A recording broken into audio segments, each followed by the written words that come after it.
All right, let's dive in. So you've got the VEngine Developer Guide, and you're probably eager to get started. Well, think of this as your visual co-pilot for Chapter 1.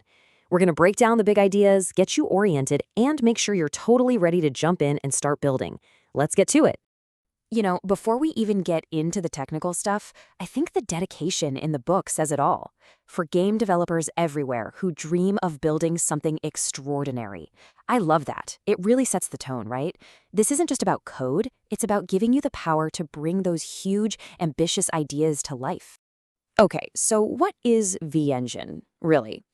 In a nutshell, it's a high-performance, super modern game engine. We're talking cutting-edge stuff here. It's built on C++, so you get all the latest and greatest language features. For graphics, it uses Vulkan, which basically means you get to talk almost directly to the GPU for some serious low overhead performance. And the secret sauce, the whole foundation it's built on, is this architecture called Entity Component System, or ECS. And trust me, we're going to get into what that means. All right, let's tackle a big question right up front. Is this guide for you? It's a fair question, right? So let's figure out who this book is really for and what skills you'll want to have in your back pocket to really make the most of it. And the answer? It's for a whole lot of people. Whether you're a seasoned game developer, a graphics wizard, a systems engineer, or maybe a student or hobbyist just diving in, there's something here for you. But what's really wild is that it's even designed for AI agents. I mean, think about that. The architecture is so clean and data-focused that a machine can understand it. That tells you everything you need to know about its design philosophy.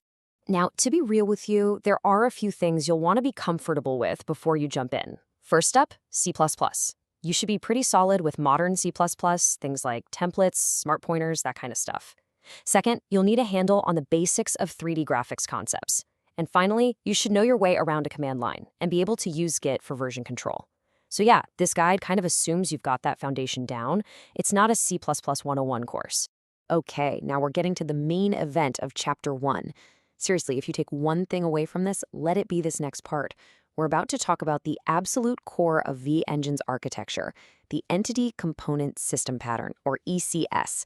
Getting your head around this is, well, it's everything. So what on earth is ECS? The best analogy I've heard is that it's like building with Legos. In traditional programming, you might make a big monolithic player object that has everything, health, position, inventory, all jumbled together. With ECS, you do the opposite. You start with a blank slate, an entity, and then you just snap on the pieces you need. You snap on a position component, a health component, a velocity component, all just little blocks of data. The magic, the logic, happens somewhere else entirely.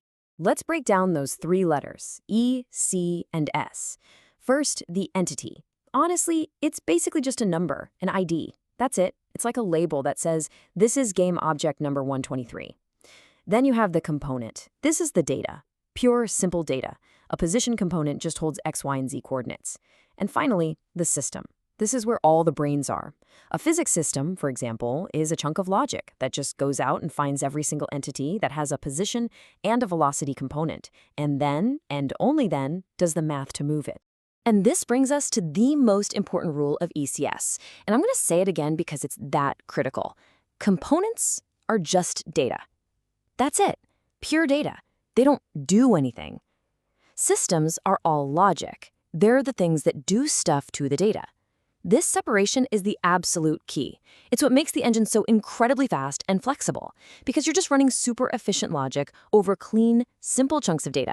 Okay, so you've got the big picture on ECS. Now, how do you actually tackle this book? Well, the guide is really smart about this. It gives you a couple of different roadmaps, depending on whether you're a newcomer or a seasoned pro. So if you're just getting started with VEngine, there's a really clear 4-step path for you. First, you get the vision, the why behind the engine. Then you dig into the architecture, the how, which is the ECS stuff we just covered. After that, it's time to roll up your sleeves and get your environment set up. And the final step, you actually build a feature. It's a perfect logical flow from high-level concept right down to writing code. Now, what if you're an experienced dev? You're probably thinking, I get ECS, just show me the code. Well, the guide's got you covered. You can basically skip the intro stuff and jump right into the specifications section. That's your treasure trove. It's packed with all the juicy API details, code examples, everything you need to hit the ground running.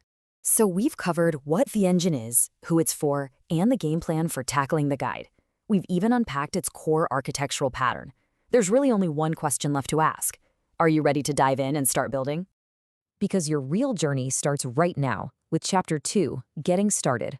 That's the fun part. That's where you're going to set up your entire dev environment, clone the code, and get that amazing feeling of seeing your very first build succeed. It's time to make it real. And that's our whirlwind tour of Chapter 1. You've got the lay of the land now. You understand the core philosophy, and you're ready for what's next. So go on, grab that guide, and get to it. Happy coding!